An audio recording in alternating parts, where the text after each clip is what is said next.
start with the muscular tissue. So we know animal tissue, there are 4 types of animal tissue we have in our body, like when we breathe. So we know that is the movement of like the chest, movement of chest is brought about by the muscles. So why we breathe? So that we take the oxygen. How the oxygen is carried to different parts?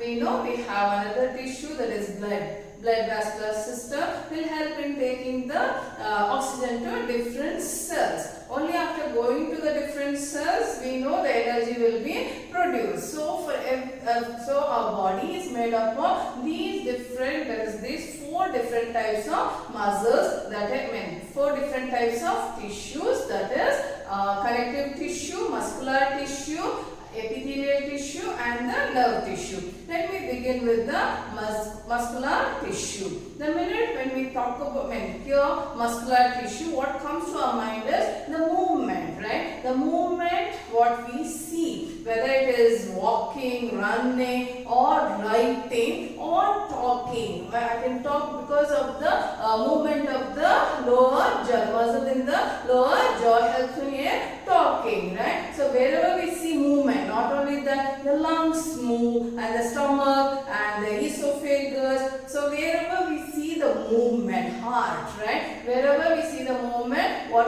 should come to our mind is the muscular tissue. So muscular tissue, these tissue consist of elongated cells. They consist of elongated cells. The cells will be elongated like this. They will be long and they will be having a tapering end. It may be like this. Okay. So these cells consist of, muscular tissue consists of elongated cells called muscle fibers. The cells in muscular tissue are elongated and they are called muscle fibers, also referred as myofibrils. Myofibrils, I'll spell out MYOFIBRILS.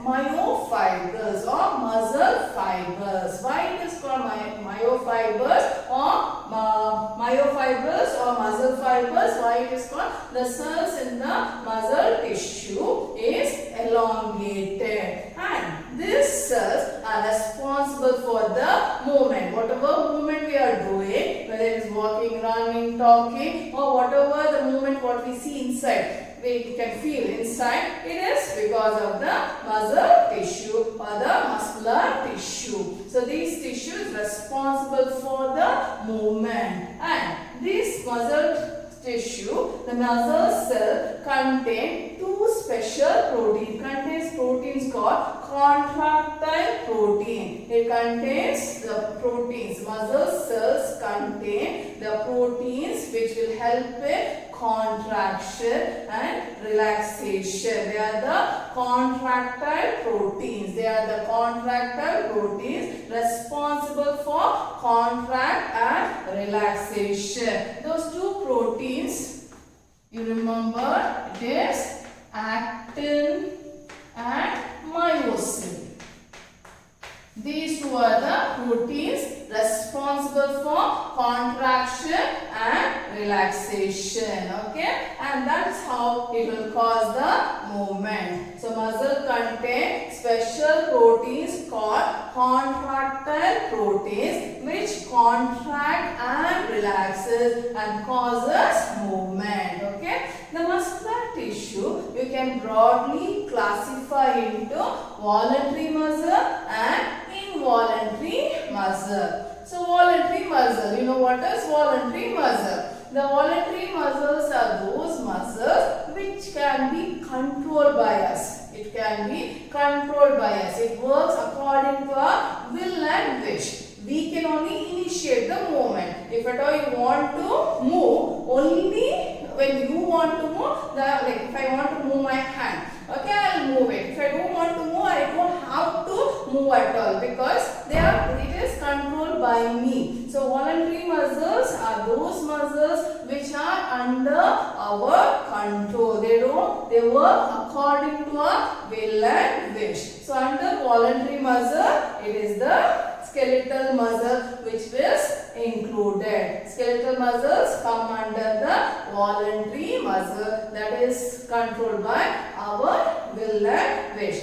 Only we think we have to move our hand, leg or fingers or close my eyes. All these are controlled by myself. Okay, they are under my control. Such muscles are called voluntary muscle. The skeletal muscle comes under voluntary muscle. Okay, then coming to involuntary muscle, these are the muscles which are not under my control. We can't control it, right? See, for example, the stomach will move, the lungs, blood vessels, right? There's movement in the blood vessel. So, can do it in the intestine. Do you think we can control the movement of those internal organs? We cannot. We cannot control the movements of internal organs, right? They're not controlled by us, right? Such muscles which are not under our control are called involuntary muscle. Under involuntary muscle, we see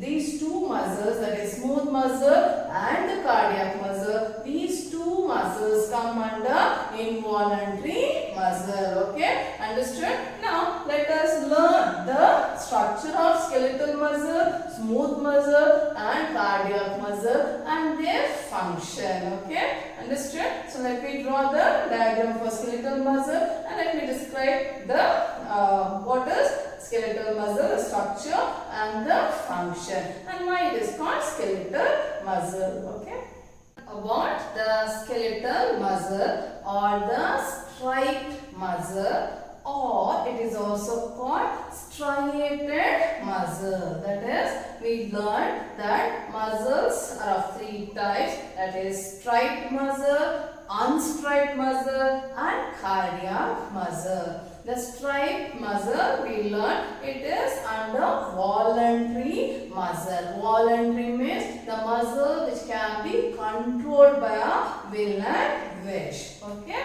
so the skeletal muscle, striped muscle or striated muscle, striation. Okay, so this is the diagram for striped muscle. Okay, so here I've given three muscle cells bound together. So this is the striped muscle and one single myofibril or muscle fiber. We learned that the muscle fibers are elongated. That is, the muscle cells are elongated. That's why it's called muscle fiber or myofibrils. Okay, so here one single muscle fiber I have showed you. So you can easily make up the striation, the crisscross bands. The crisscross bands, and you see the shape, it is elongated. The striped muscle, it is elongated and cylindrical. The shape is like a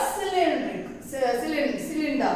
Okay, elongated and cylindrical. You have drawn in maths, cylinder, right? So this is cylinder. That's what we draw, right? For in maths. So here the muscle fiber in striped muscle, it is elongated and cylindrical, and it has the stripes. It has the lines, crisscross lines. Okay, so that's why elongate the striped muscle. It is elongated, cylindrical with crisscross bands. Crisscross bands. You have your tie, right? Your uniform has a tie, and on that it has that lines, right? That is called the bands or the stripes.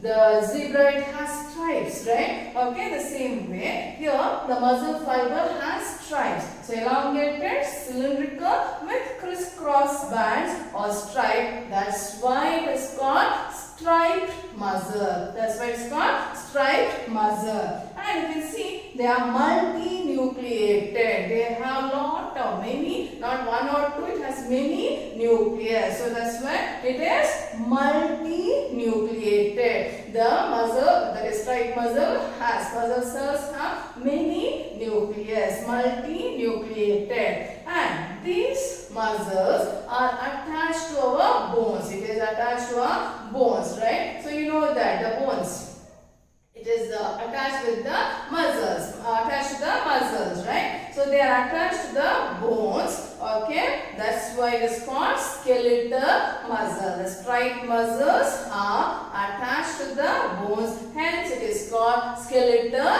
muscle. So this is the structure of the striate muscle. Okay, so what is the function of this striate muscle? It helps in movement. It helps in movement or locomotion. If at all I am moving my finger, it is because of the skeletal muscle. Okay, or if I am moving my hand or I am walking, it is because of the skeletal muscle. So it helps in locomotion and it is a voluntary muscle. So you have to practice this diagram for exams or maybe next test. You may get the diagram. So practice the diagram. So let us once again go through it. Striate muscle, they are elongated, cylindrical, and they have crisscross bands or stripes on them. That's why it's called striate muscle. Okay, and they are multi-nucleated. That means they have more nucleus. Okay, more than one. You find the nucleus. This is one single cell. If it all you take, is one single cell, and it has many nucleus. It is multi-nucleated, and they are attached to the bones. Hence, it is called skeletal muscle, and they help in locomotion. Okay. Next, let us learn about the smooth muscle. What are smooth muscle? Why it is called smooth muscle? Can you tell me? Can you guess why it is called smooth muscle? If the stripes are removed, if the bands are removed, okay, if you erase the lines, okay, it gets a smooth appearance, because of which it is called smooth muscle. Okay, so let us learn the structure and function of smooth muscle and where it is located. Okay, next we'll learn smooth muscle. Let us learn the smooth muscle or unstriped muscle. Just now I told you the smooth muscle, it gets its name because the stripes are absent. They don't have the crisscross bands. So as they don't have the crisscross band or the stripes on them, they have a smooth appearance. That's why it is called smooth muscle or unstriped muscle. So here let us see the structure of the unstriped muscle. So here I have drawn one single unstriped muscle. So you can see that this smooth muscle, the smooth muscle, it is elongated and spindle shape. That means spindle shape means in the middle it is bulged and the ends are tapering. Okay, smooth muscle, it is elongated, spindle shape with tapering end, narrow end, tapering end.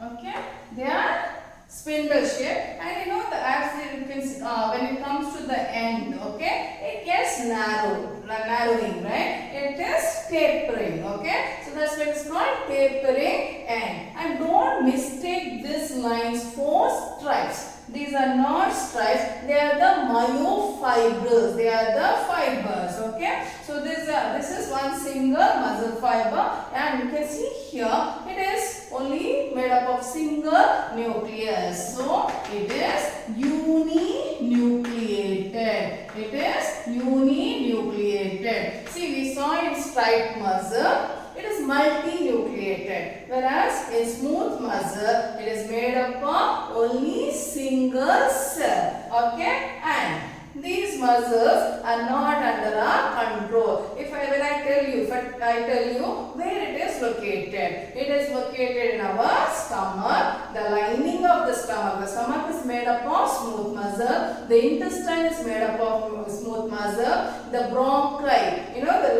lungs breaks into bronchus, right? So you know the lungs, the windpipe breaks into two branches, and each branch will break into several tiny branches for the bronchioles, right? So even they are also made up of smooth muscle. Okay, so the stomach, intestine, even our uterus and the bronchi, they are all made up of smooth muscle. Can we control the movement of stomach, intestine, or the lungs? No. So it is involuntary. It is involuntary in action. So where it is located? It is located in the stomach. The entire alimentary canal, you can say. The entire alimentary canal. I'll write here. The entire alimentary canal. Alimentary canal means from the, that is the mouth, pharynx, after pharynx, foot pipe, stomach, small intestine and large intestine. It is made up of smooth muscle. Okay. Then the bronchi, bronchioles, windpipe, okay, and uterus. All these are made up of smooth muscle. Our blood vessel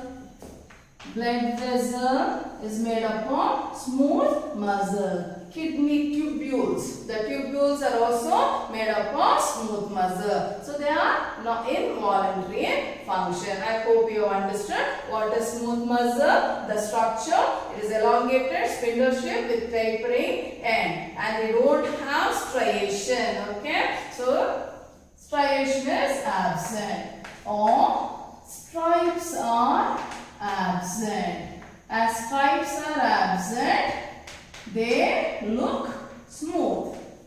As the stripes are absent, they have the smooth appearance. That's why it is called smooth muscle. I hope you have understood striped and unstriped muscle. Okay. Next we have to learn about the cardiac muscle. Okay.